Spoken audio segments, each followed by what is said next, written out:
Halo semua, selamat datang di channel saya, Kesehatan Anakku.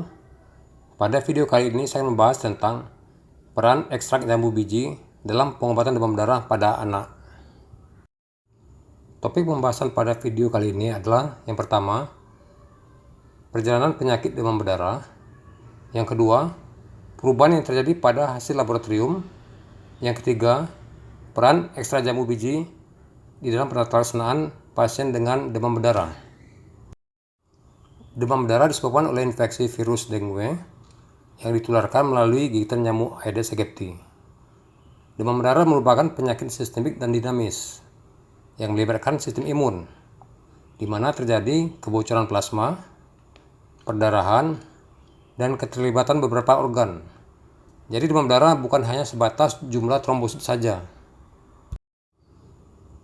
Perjalanan penyakit demam berdarah kita bagi menjadi 3 fase.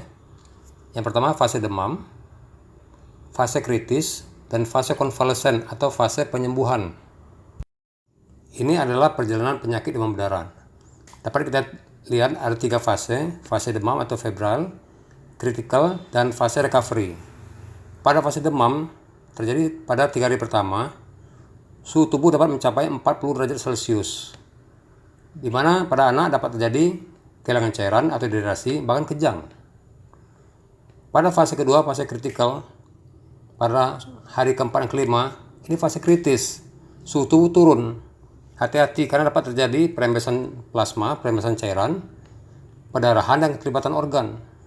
Pada fase ini akan ditandai dengan trombosit yang turun, platelet yang turun, dan diikuti dengan hematokrit yang meningkat atau boleh dikatakan darahnya semakin kental. Fase berikutnya ditandai dengan trombosit yang mulai kembali normal dan hematokrit yang turun. Pada fase ini terjadi resorpsi atau penyerapan cairan yang bocor tadi. Kita harus mempunyai kesepakatan dalam menghitung hari demam pada kasus demam berdarah, sehingga didapatkan satu persepsi. Bukan cuma hari tapi jam. Mulai jam berapa anak demam, bisa kita hitung 1 kali 24 jam, 2 kali 24 jam, dan seterusnya. Sehingga kita bisa tahu anak berada pada fase demam, kritis, atau konvalesen. Grafik ini menunjukkan warning sign atau tanda bahaya yang terjadi pada peralihan dari fase demam ke fase kritis. Warning sign atau tanda bahaya secara klinis dijumpai sakit perut yang hebat, muntah yang persisten, anak terlihat letargi atau lesu, ada perdarahan mukosa, baik dari hidung, mulut, pembesaran hati, dan penumpukan cairan, terutama di paru-paru. Dari laboratorium didapatkan tanda warning sign yang berupa leukopeni atau leukositnya turun, penurunan jumlah trombosit, dan peningkatan hematokrit. Ini perlu observasi ketat dan intervensi medis. Berikut ini adalah isu sehubungan dengan trombosit. Bagaimana dengan pemberian infus trombosit? Ternyata transfusi trombosit dapat menyebabkan kelebihan cairan dan memperpanjang lama rawatan. Transfusi trombosit tidak memperpendek periode trombositopeni atau trombosit rendah, malah dapat menyebabkan kerusakan trombosit.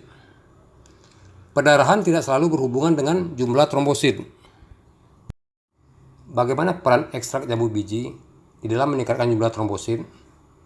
Hasil penelitian ini tidak konsisten. Ada yang mengatakan bahwa peningkatannya tidak signifikan dalam meningkatkan jumlah trombosit. Ekstrak jambu biji tidak merubah perjalanan penyakit demam berdarah. Dari grafik kita lihat, dengan sendirinya trombosit akan kembali normal tanpa intervensi. Dan ekstrak jambu biji tidak dimasukkan dalam tata laksana demam berdarah. Kesimpulan dari video ini adalah demam berdarah merupakan penyakit sistemik dan dinamis, bukan hanya masalah jumlah trombosit. Ekstrak jambu biji tidak termasuk dalam tata laksana demam berdarah. Hasil penelitian tentang peran ekstrak jambu biji masih belum konsisten.